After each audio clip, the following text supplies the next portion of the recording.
Hello friend, સ્વાગત છે આજે તમારું મારા નવા વિડીયોમાં। આજે આપણે બનાવીશું પોટેટો લોલીપોપ।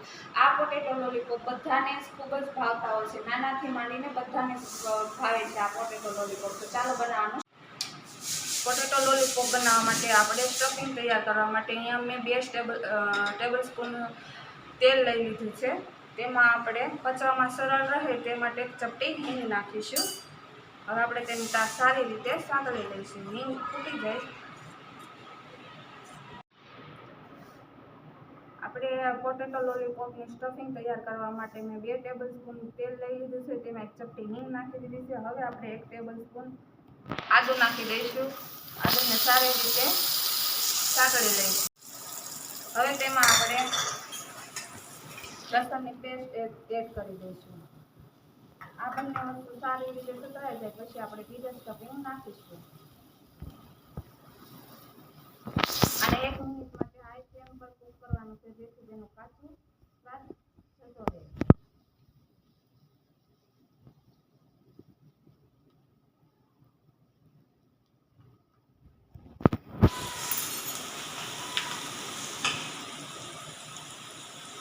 હવે તેમાં આપણે ગાજર ઉમેરીશું। અડધો કપ ગાજર ઉમેરીશું। અડધો કપ કેપ્સિકમ ઉમેરીશું।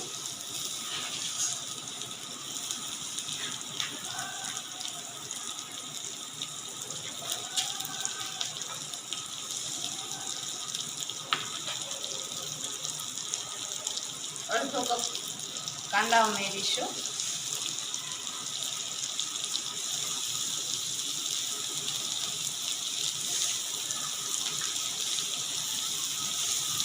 સારી રીતે મિક્સ કરી લઈશું। 1-2 મિનિટ માટે શેકી લઈશું। આમાં આપણે મીઠું ઉમેરવાનું નથી, ખાસ એ ધ્યાન રાખવાનું, જેથી મીઠું ઉમેરવાથી આ બધી સબ્જી છે ને પાણી છૂટું પડી જાય તેમાંથી, એટલે આને ડ્રાય રાખવા માટે આપણે મીઠું અત્યારે ઉમેરવાનું નથી।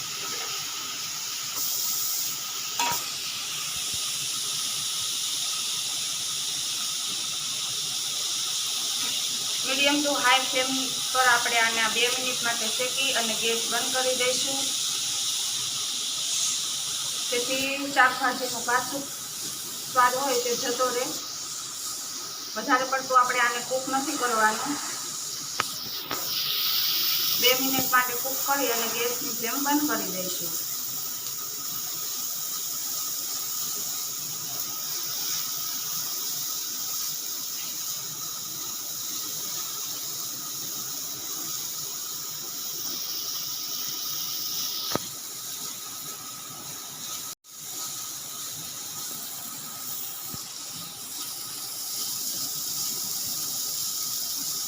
શેકાઈ ગયું છે। આપણે હવે ગેસની ફ્લેમ લો કરી તેને બીજા બાઉલમાં ટ્રાન્સફર કરી લઈશું, જે ઠરી જાય।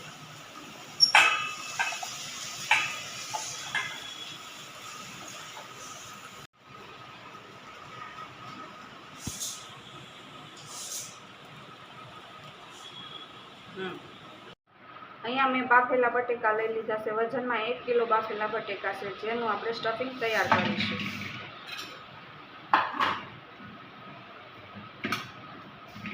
એકદમ સરસ મેચ થઈ જાય ત્યાં સુધી આ રીતે મેચ કરી લેવાના બટેકાને।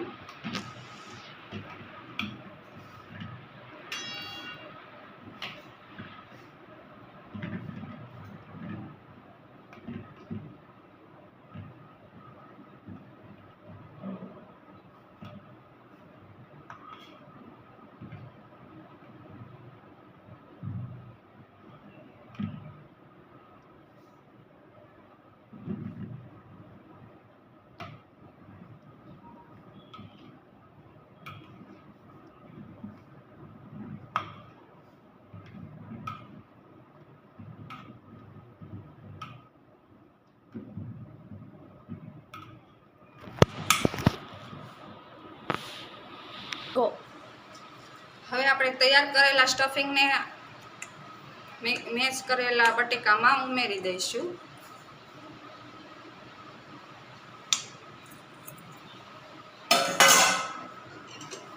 હવે તેમાં આપણે બધા મસાલા ઉમેરીશું.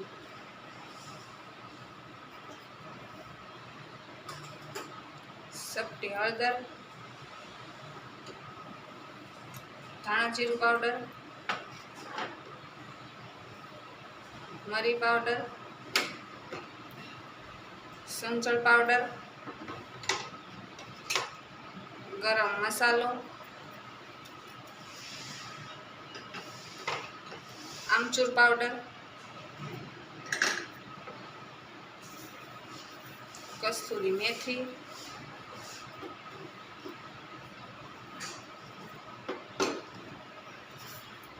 મીઠું, ફ્રેશ ધાણા, ફ્રેશ પુદીનો. આ બધી જ વસ્તુ મિક્સ કરીને આપણે મેશ કરી દઈશું.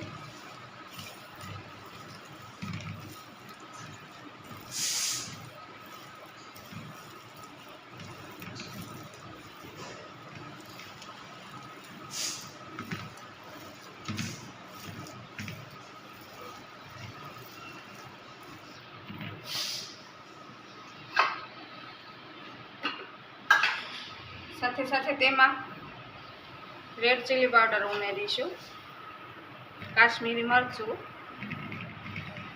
જેનાથી બેટર એકદમ સરસ કલર આવે છે બેટરમાં.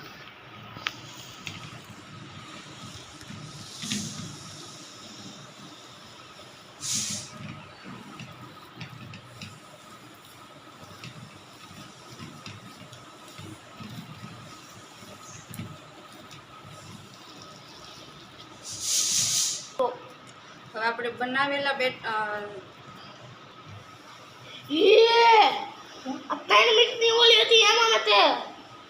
આપણે બનાવેલા સ્ટફિંગમાં થોડુંક પાણીનું મોઇશ્ચરાઇઝર હોવાના લીધે થોડુંક આ રીતની કન્સિસ્ટન્સી લાગે છે. તો આપણે એમાં બ્રેડનો ભૂકો ઉમેરી અને સ્ટીક કરી લઈશું.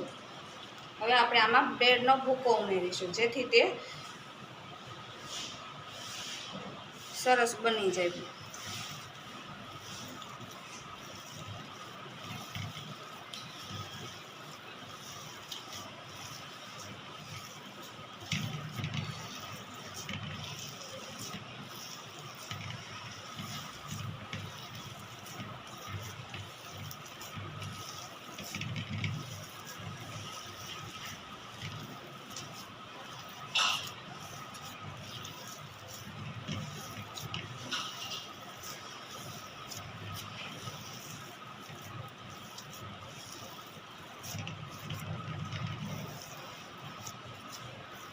ત્યાં તમે બ્રેડની જગ્યાએ ચોખાનો લોટ છે કોઈ પણ વસ્તુનો ઉપયોગ કરી શકો છો, જેનાથી એકદમ આપણી લોલીપોપ ક્રિસ્પી તૈયાર થશે.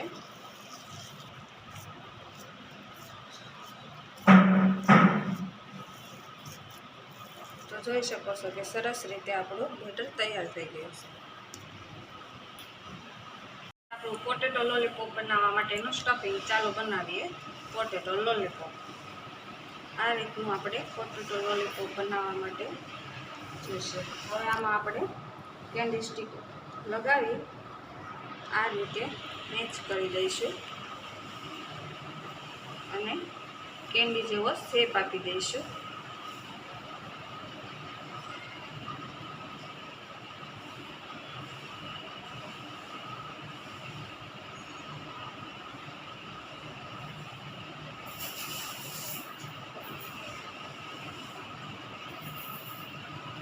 આ રીતનો કેન્ડી જેવો શેપ આપી દેવાનો છે.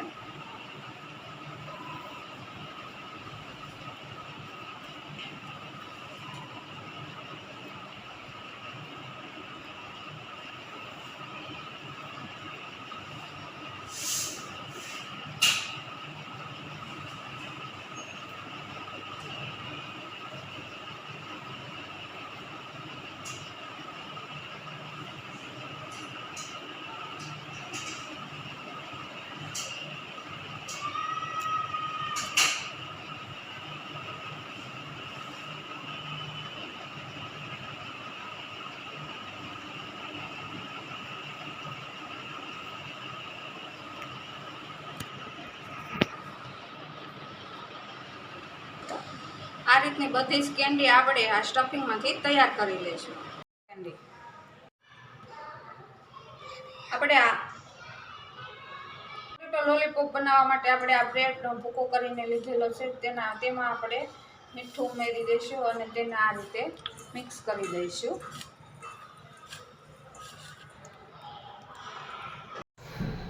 હવે આપણે લોલીપોપને કોટ કરવા માટે એક તરી તૈયાર કરીશું. તેમાં 2 ટેબલ સ્પૂન જેટલો કોર્નફ્લોર એડ કરીશું.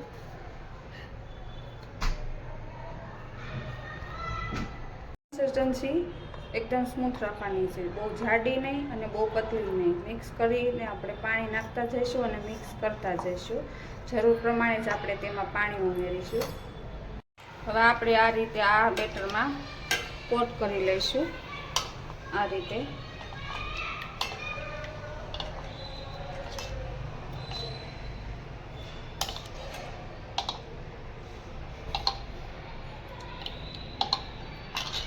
પછી બ્રેડથી કોટ કરી લઈશું.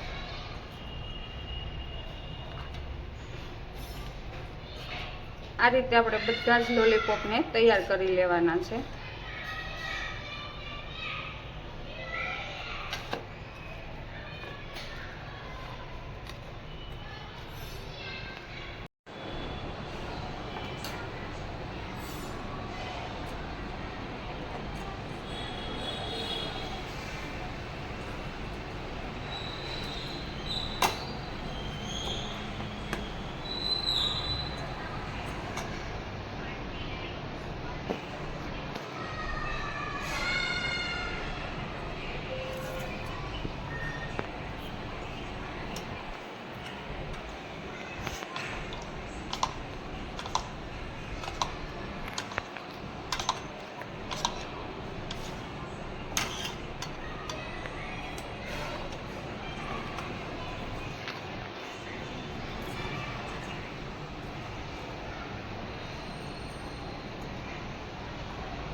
આ રીતે આપણે બધા જ લોલીપોપને તૈયાર કરી લઈશું. તો તૈયાર છે. આપણે આ રીતે બધા જ લોલીપોપને બ્રેડના ભૂકાથી કવર કરી લીધેલા છે અને હવે આપણે એક પેનમાં તેલ ગરમ કરવા માટે મૂકી દીધેલું છે. તેને મીડિયમ ટુ હાઈ ફ્લેમે હવે ફ્રાય કરીશું. આ રીતે બધા જ લોલીપોપને ફ્રાય કરી લેવાના છે આપણે.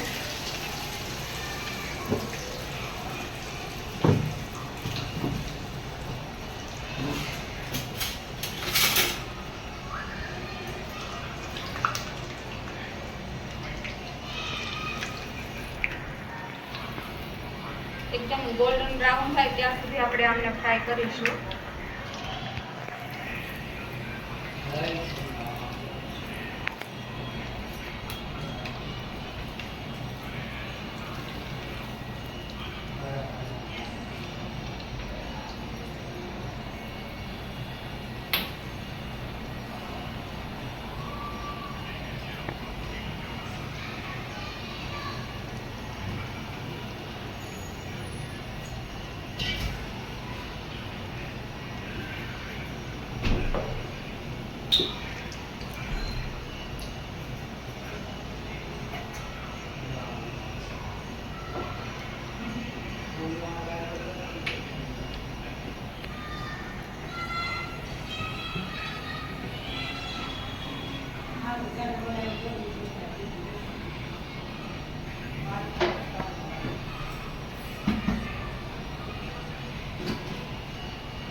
હવે આપણે આને ચીપિયાની મદદથી પલટાવી લઈશું.